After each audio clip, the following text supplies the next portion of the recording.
BA Inter New Course Accounting Test 2 Chapter 7, 8 and 9. Question number 1.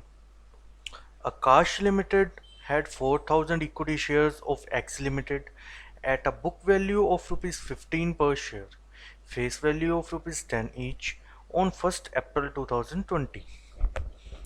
On 1st September 2020, Akash Limited acquired 1,000 equity shares of X Limited at a premium of Rs 4 per share.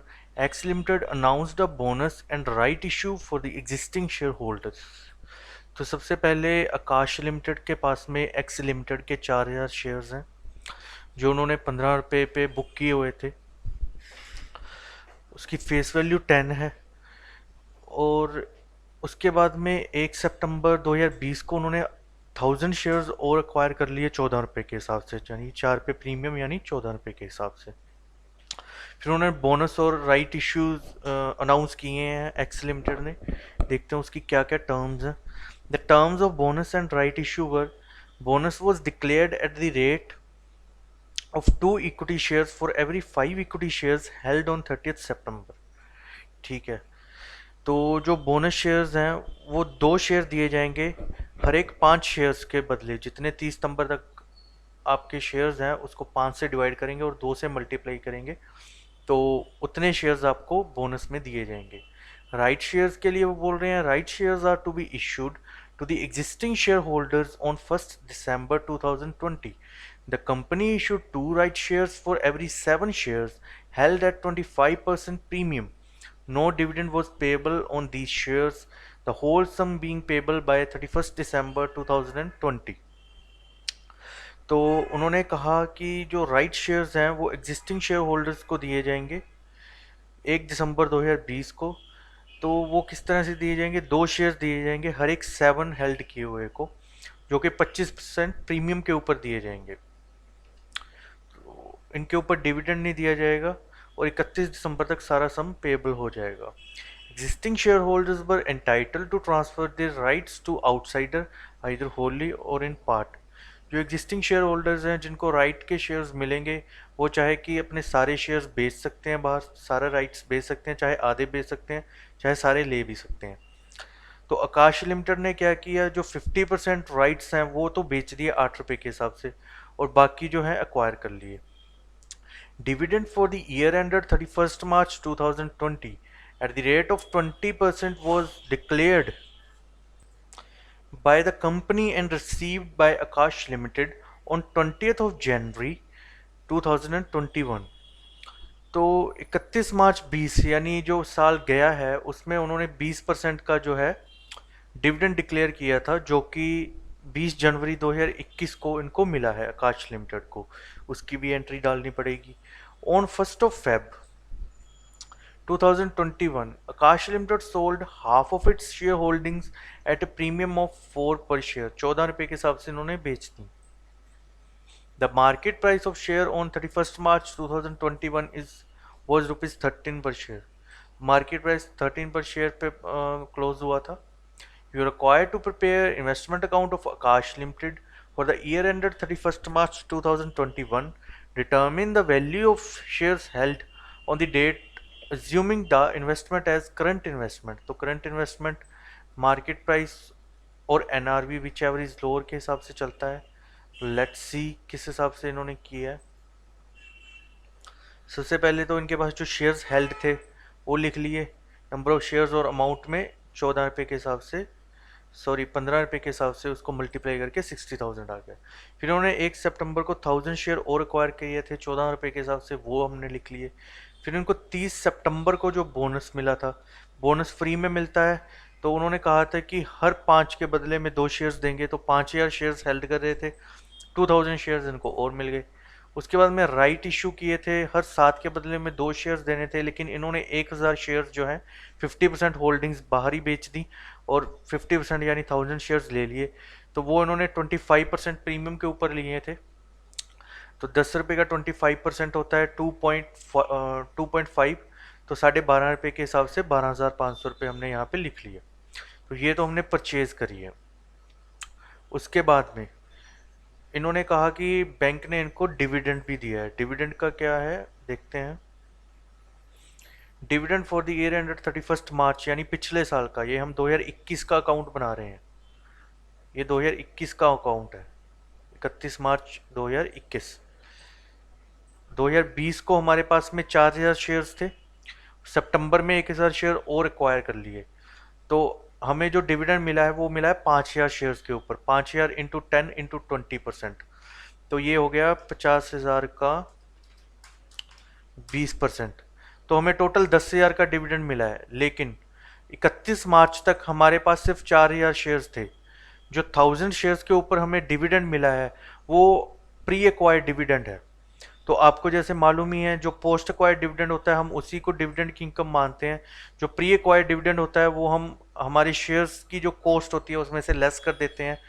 तो जो 1000 shares के ऊपर हमें 2000 का dividend मिला है वो हम कॉस्ट में से लेस कर देंगे, इसलिए हमने इस साइड इसको लिख लिया और डिविडेंड को डिविडेंड में लिख लिया। उसके बाद इन्होंने कहा था कि 4000 शेयर्स जो है आपने सेल कर दिए कितने रुपए के ऊपर, 14 रुपए के ऊपर। 14 इंटू 4000, 56,000 पे जो है आपने 56,000 के शेयर्स बेच दिए। अब 4000 कैसे निकाले थे, 4+1+2+1, ये 8000 है। 50% की उन्होंने होल्डिंग्स अपनी जो है बेच दी हैं, तो 4000 बेचे थे, तो फिर पीछे 4000 बच गए। अब इसकी वैल्यूएशन हमने करनी है, किस हिसाब से करेंगे। आप फीफो भी लगा सकते हो, लेकिन इन्होंने कुछ बोला नहीं है, तो यहाँ पे वेटेड एवरेज ज़्यादा सही रहेगा। उसमें हम ये 2000 की एडजस्टमेंट भी इजीली कर लेंगे, इसलिए हमें इस पे वेटेड एवरेज लगाना चाहिए। तो टोटल कॉस्ट है 86,500 की, और उसके बाद में 2000 इसमें से लेस कर दिया। कॉस्ट ऑफ 8000 शेयर्स की ये आ गई, और कॉस्ट ऑफ 4000 ये आ गई 42,250। और सेल प्रोसीड्स कितनी है हमारी, 56,000, तो इसको लेस करेंगे तो प्रॉफिट आ गया 13,750। अब आप बोलेंगे कि मार्केट प्राइस 13 था, तो 13 के हिसाब से क्यों नहीं वैल्यू किया, क्योंकि आप 4000 इस अमाउंट को 4000 से डिवाइड करेंगे तो ये 10 पॉइंट समथिंग आती है, जो कि 13 रुपये से कम है। तो कॉस्ट और NRV which ever is lower का जो हमारा रूल है करंट इन्वेस्टमेंट का, वो हम यहाँ पे अप्लाई कर देंगे। तो इस तरह से जो हमारा प्रॉफिट आया वो हमने 13,750 यहाँ पे लिख लिया। क्लोजिंग वैल्यूएशन हो गई इसकी, 8000 का प्रॉफिट यहाँ पे बुक कर लिया हमने। तो इसी तरह से क्वेश्चन करना था। ये वर्किंग नोट्स है नीचे, आप ये बना के आइए, अच्छे से बना के आइए वर्किंग नोट्स, और पूरी चीज़ें लिख के आइए, किस हिसाब से आपने क्या सोचा, किस हिसाब से आपने काम किया। और सेकेंडली एक राइट शेयर जो बेचे थे 8000, वो डायरेक्टली हमारी इनकम बन जाएगी, वो इन्वेस्टमेंट अकाउंट में नहीं सीधी P&L में चली जाएगी।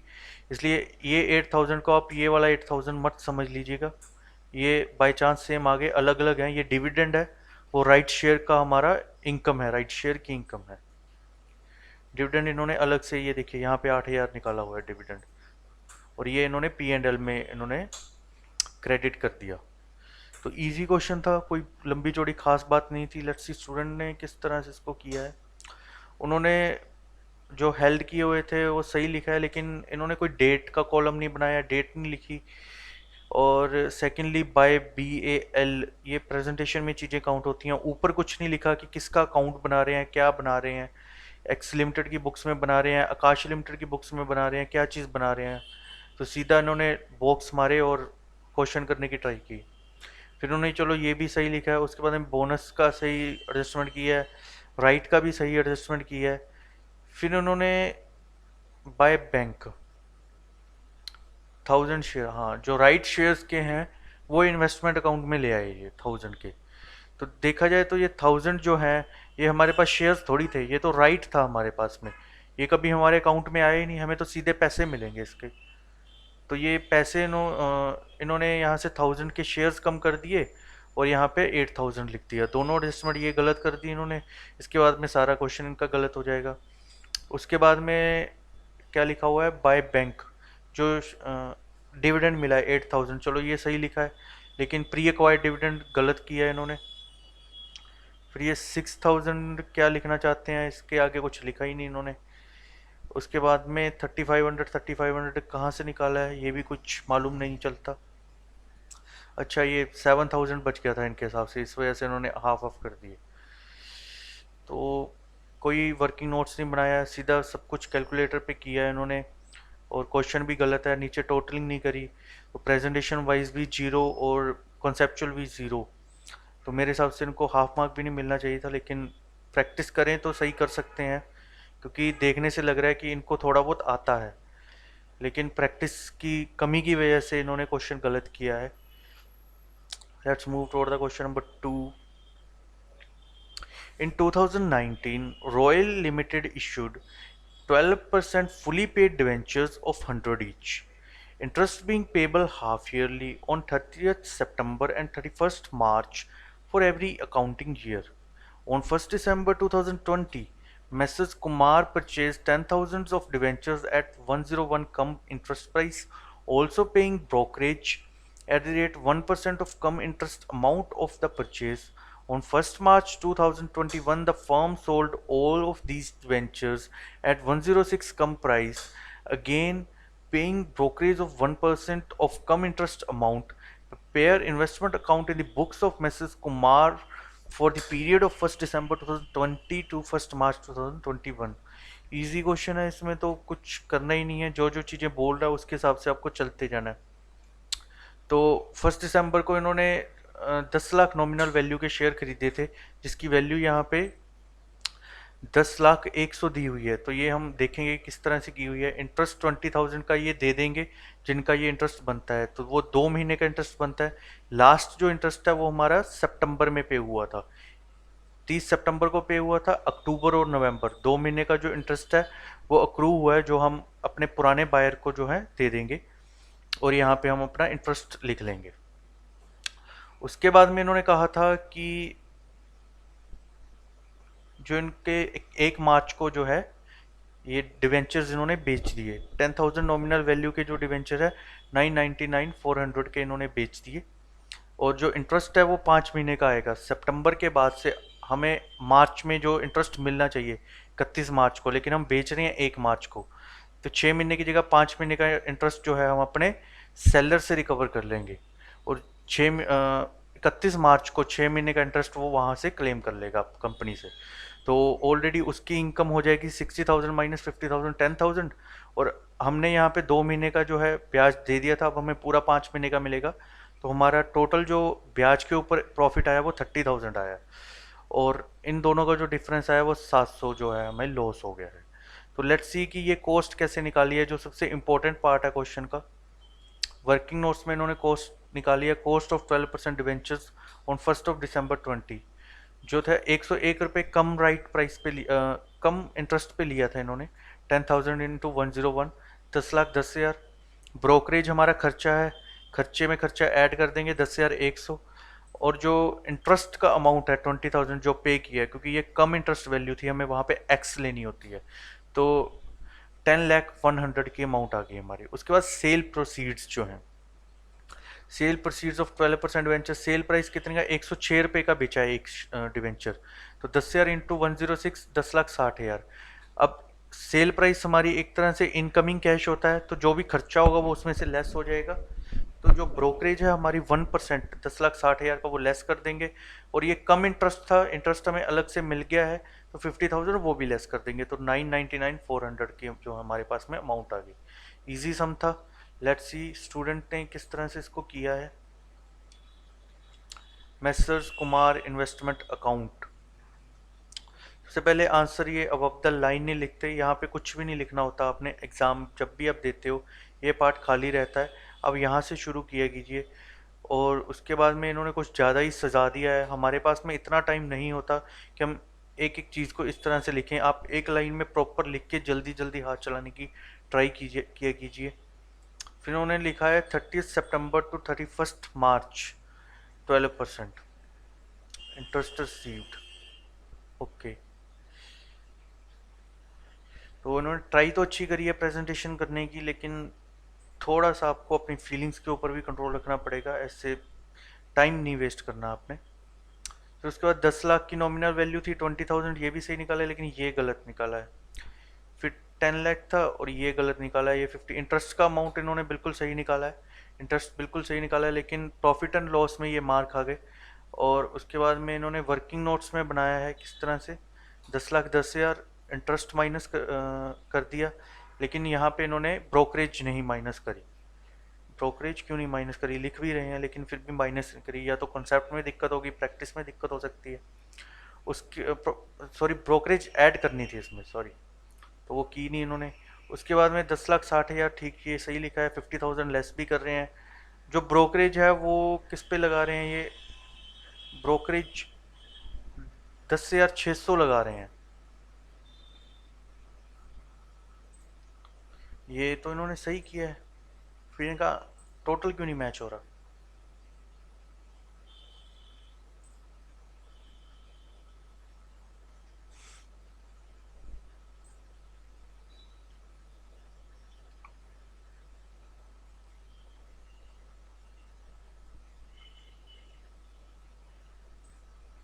ये सही निकाल रहे थे कि यहाँ पे इन्होंने टोटल में गलती कर दी। अब जो भी कैलकुलेशन करते हो कम से कम उसको 2 बार प्लीज़ चेक किया कीजिए। सही आंसर करने के बाद भी आपने यहाँ पे गलती कर दी, तो इस वजह से इनका गलत हो गया।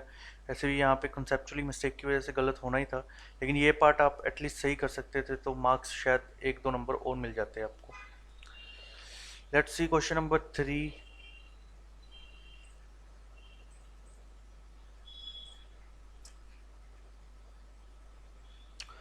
The capital structure of AP Limited consists of 20,000 equity shares of 10 each, fully paid up, and 1,008% redeemable preference shares of 100 each, fully paid up, issued on 1st April 2001। तो ये इन्होंने बेसिक सी इन्फॉर्मेशन दे रखी है कि किस तरह का कैपिटल स्ट्रक्चर है कंपनी का। Undistributed reserves and surplus stood as general reserve rupees 80,000, profit and loss account rupees 20,000, investment allowance reserve is 10,000, out of which 5,000 is not ascertained as free reserve, cash at bank amounted to rupees 98,000, preference shares are to be redeemed at a premium of 10%, and for the purpose of redemption the directors are empowered to make fresh issue of equity shares at par after utilizing the undistributed reserves and surplus, subject to the condition that a sum of rupees 20,000 shall be retained in journal reserve and which would not be utilized. Okay, pass the journal entries to give effect to above arrangements and also show how the relevant items will appear in the balance sheet of company after redemption carried out. तो redemption का जो है preference share जो we have to redeem, उसके regarding हमने इसमें बात करनी है। लेट्स सी, बहुत ही इजी सम है ये, तो इसमें तो मेरे को लगता नहीं कुछ डिस्कस करने वाला है भी, लेकिन स्टिल कर लेते हैं बिकॉज स्टूडेंट्स की मिस्टेक्स हैं इस क्वेश्चन में भी। In the books of AP limited journal entries, तो अब ये चीज़ जरूर लिखेंगे ऊपर, उस अकाउंट का जो है आपको पूरा पता लिखना होगा कि आप क्या बना रहे हो। इसके बिना अकाउंट का कोई भी आइडेंटिफिकेशन नहीं होता कि आपने क्या बनाया। वो तो ठीक है, एग्जामिनर को कई बार सही करना पड़ता है, लेकिन प्रैक्टिकल लाइफ में आपको प्रॉपरली यहाँ पे लिखना पड़ेगा। तो आज से ही अगर आप आदत डाल लेंगे इस चीज़ की तो सही रहेगा। दूसरी बात, जर्नल एंट्रीज आपको जरूर लिखनी है। अगर वो बोल दे कि नोट रिक्वायर्ड, फिर नहीं लिखनी। अदरवाइज अगर वो नहीं बोलता है तो भी आपको लिखनी है, और अगर बोलता है कि रिक्वायर्ड फिर तो लिखनी है, ठीक है। लेकिन अगर स्पेसिफिकली बोल दे कि नहीं लिखनी, फिर रहने देना। तो bank account to equity share capital account, ये बहुत जल्दी कर दी एंट्री यहाँ पे, ये नीचे करनी चाहिए थी। सबसे पहले तो हम कैपिटल रिडीम करने की एंट्री डालेंगे। 8% redeemable preference shares, premium on redemption of preference shares to preference share holders. तो 1 लाख की जो थी हमारी प्रेफरेंस शेयर कैपिटल थी, प्रीमियम दे रहे थे 10,000 पे, तो वो भी हमारा लॉस है, 10,000 डेबिट कर दिया। बाकी का account preference share holder account में, यानी उनको हम एक तरह से लाइबिलिटी खड़ा कर दिया कि ये हमारी लाइबिलिटी बन गई, अब हम उनको पे करना है। फिर हमने अपनी लाइबिलिटी को पे कर दिया, preference share holder account debit to bank.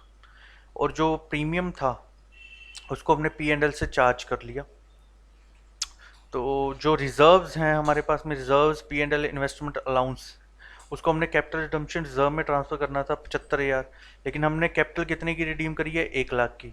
तो 25,000 कम पड़ रहे हैं, वही बात उन्होंने बोली थी, जितने रुपए कम पड़ रहे हैं उतने की आपको इक्विटी शेयर कैपिटल इशू करके वहाँ से पैसे अरेंज करने हैं। क्योंकि हमारे पास में रिजर्व्स में सिर्फ इतने इतने ही पैसे हैं, तो बाकी के पैसे हम अगर कहीं से लेने हैं तो हम शेयर्स को इशू करके ले लेंगे। तो उसके बाद में बैलेंस शीट के एक्सट्रैक्ट्स बनाने हैं। ये एक्सट्रैक्ट बनाने हैं, इसका मतलब ये नहीं कि आप अपना फॉर्मेट भूल जाओ, आपको प्रॉपर फॉर्मेट में ही बनाना पड़ेगा, चाहे आप एक्सट्रैक्ट ही क्यों ना बना रहे हो। Share capital, reserves, current assets, तो इन्होंने बाद में नोट्स में डिफाइन किया है कि शेयर कैपिटल किस तरह से इन्होंने बनाई है। जर्नल रिजर्व जो 20,000 के छोड़ने थे बोला है। इन्वेस्टमेंट अलाउंस रिजर्व जो ब्लॉक पार्ट था वो भी छोड़ दिया। बाकी कैपिटल रिडम्पशन रिजर्व आ गया 75,000, तो ये टोटल 1 लाख हो गया। Number of shares to be issued for redemption of preference shares, face value 1 lakh की है, less profit available for distributed dividend, तो जर्नल रिजर्व में 60,000 था, फिर 10,000। ये वही बात है जो एंट्री मैंने आपको एंट्री के जरिए समझा दी, इन्होंने नीचे वर्किंग नोट बना दिया। तो इजी क्वेश्चन था, इसमें तो कुछ खास बात ही नहीं थी, जो जो चीज़ें बोल रहे हैं वो करते जाइए आप, इसमें अपना दिमाग भी नहीं लगाना था आपको। तो उसके बाद में देखते हैं स्टूडेंट ने कैसे किया है। इन्होंने क्या लिखा है, इन्वेस्ट, इन्वेस्ट क्या लिखने की कोशिश कर रहे हैं यहाँ पे, preference share capital, premium redemption, ठीक है, preference share holder, bank to security premium to equity shares. Security premium कहाँ बोला है हमें, सिक्योरिटी प्रीमियम तो बोला ही नहीं है, सिक्योरिटी प्रीमियम क्यों लिख रहे हो। General reserve to loss on redemption, P and L से चार्ज करना था इसको। फिर general reserve, P and L account, investment allowance reserve to capital redemption reserve. चलो ये भी एक बार के लिए मान लेते हैं।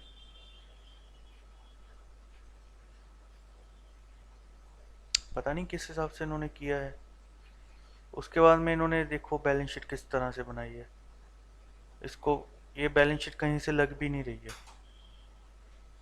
इससे अच्छा तो आप टी शेप बैलेंस शीट बना देते, कम से कम ये तो रहता कि कुछ तो बनाया है। ये तो बैलेंस शीट लग ही नहीं रही है, एक लाइन खींच के आपने अमाउंट्स लिख दी हैं। तो प्रेजेंटेशन का प्रॉपरली ध्यान रखा कीजिए, प्रेजेंटेशन बहुत मैटर करती है एग्ज़ाम में, अच्छी लगनी चाहिए चीज़ देखने में।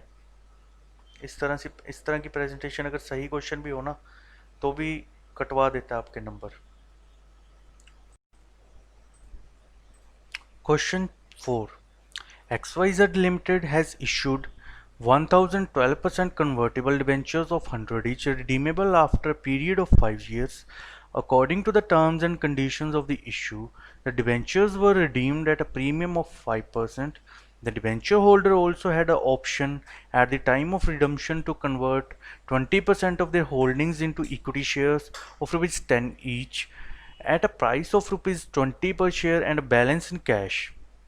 Debenture holders amounting to rupees 20,000 opted to get their debentures converted into equity shares as per the terms of the issue. You are required to calculate number of shares issued and cash paid for redemption of rupees 20,000 debenture holders and also pass the journal entries conversion and redemption of debentures. Easy question है, लेकिन most of the students, मैं कहूँगा अगर 90% of the students ने ये question गलत किया है, बिकॉज वो कैलकुलेट ही नहीं कर पाए कि कितने डिबेंचर्स को रिडीम करना है। आपको मैं गलती भी दिखाऊंगा, पहले आप आंसर देख लीजिए। Debenture holders opted for conversion 20,000 into 100 जो है 200, option for conversion 20%, number of debenture to be converted 200 का 20% जो है कन्वर्जन के लिए माना है, आप पूरे के ऊपर लगा देते हो।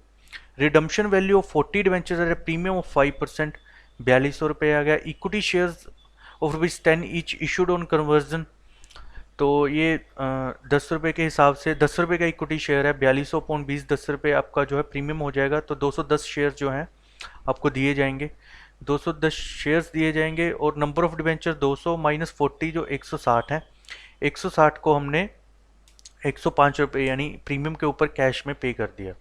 तो किस हिसाब से करेंगे, डिबेंचर्स पहले इशू, डिबेंचर्स को रिडीम करने के लिए डिबेंचर्स अकाउंट डेबिट, प्रीमियम और redemption to debenture holders 21,000। Debenture holders को क्या क्या मिला है, इक्विटी शेयर्स मिले हैं, प्रीमियम मिला है हमें, और कैश में जो हमने पे किया 16,800।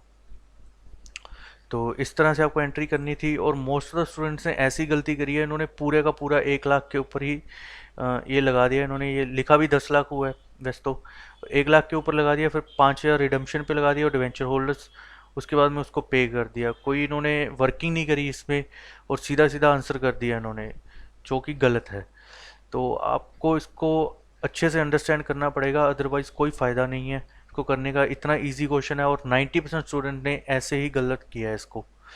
तो इसको सही से ढंग से पढ़ के आप एग्ज़ाम दीजिए और अपनी जो फ्रेजेस हैं उनको अच्छे से पढ़ें कि वो बोल क्या रहा है।